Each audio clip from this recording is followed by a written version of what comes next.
Bukan Erick Thohir namanya kalau tidak totalitas dalam pekerjaannya. Mantan bos Inter Milan ini semakin menunjukkan taringnya di BUMN.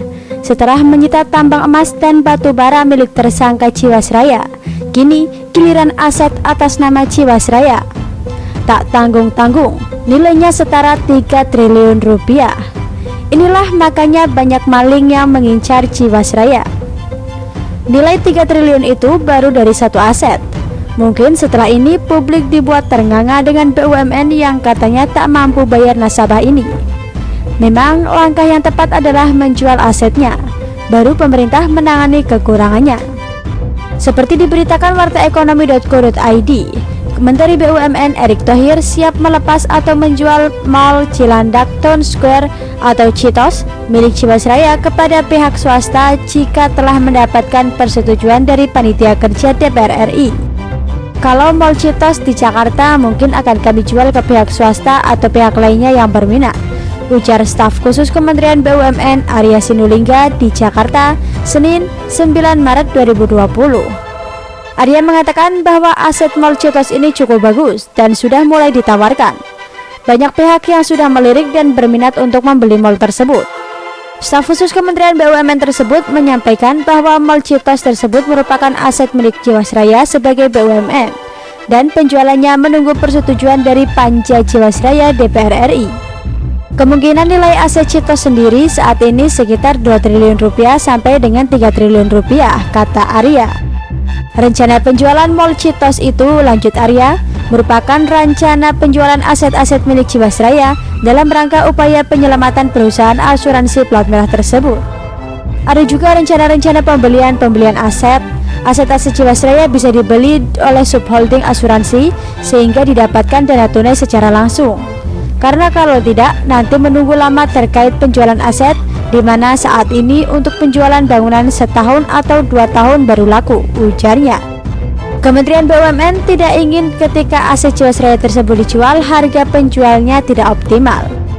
Sebelumnya, tim jaksa penyidik Kejaksaan Agung menyegel 6 bidang tanah dan bangunan di Jakarta Selatan terkait upaya pencarian aset dalam penyidikan dugaan perkara tindak pidana korupsi dalam pengelolaan keuangan dan dana investasi pada PT Asuransi Jiwasraya Tbk. Kepala Pusat Penerangan Hukum Kejaksaan Agung Hari Setiono merinci alamat penyegelan, yakni tanah dan rumah di Jalan Mas Murni Blok D2 nomor 11 Jakarta Selatan, tanah dan rumah di Jalan Puri Kasablanka LT21 nomor 6 Jakarta Selatan, tanah dan rumah di Jalan Mas Murni D11 Permata Hijau Jakarta Selatan, tanah dan rumah di Jalan Hang Jebat Raya nomor 7 Jakarta Selatan, tanah dan rumah di Simprung Golf 17 D3 Jakarta Selatan. Kemudian ada tanah. Selain Mall Citos, nilai anak usaha Jiwasraya lain ditaksir mencapai 9 triliun.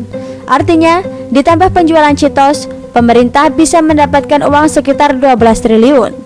Ini bisa mengurangi beban negara yang dinyatakan rugi hingga 16 triliun.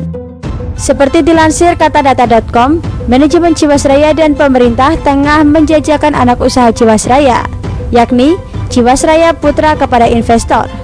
Ini bagian dari strategi untuk menangani tekanan keuangan yang membelit perusahaan. Lantas, berapa valuasi Jiwasraya Putra? Staf khusus Kementerian Badan Usaha Milik Negara atau BUMN Arya Sinulinga mengatakan valuasi anak usaha tersebut sebesar 9 triliun rupiah. Ia menjelaskan beberapa produk Jiwasraya akan diturunkan ke Jiwasraya Putra. Ini salah satu yang menyokong nilai usaha tersebut. Ada produk-produk dia yang bagus, terlepas dari sisi keuangannya. Kami sedang memilah-milah mana bisnis yang bagus untuk diteruskan dan bisa dijual ke investor, ujarnya saat ditemui di kantor Kementerian BUMN Kamis 21 November. Semoga dengan kejelian Erick dan jaksa bisa menyelamatkan Jiwasraya dari kerugian, termasuk mengambil alih semua aset tersangka dan perusahaan agar negara tak keluar uang untuk membayar nasabah. Kita yakin uang mereka berputar-putar di sekitar mafia hitam dan para kroninya. Perusahaannya bisa saja dibuat rugi atau pailit, tapi nyatanya uangnya dibuat membeli aset yang lain. Inilah pintarnya para mafia. Mereka merampok melalui aturan yang ada. Secara kasat hukum tak ditemukan kejanggalan, tapi nyatanya kerugian negara ada. Mereka yang bermain dalam saham hingga ambles, giliran gagal bayar, negara yang kena getahnya. Semoga Erick cepat membereskan kasus ini agar bisa membenahi seluruh BUMN yang ada. Kita yakin kalau semua menteri meniru etos kerja Erick, maka Indonesia bisa cepat maju dan sejahtera.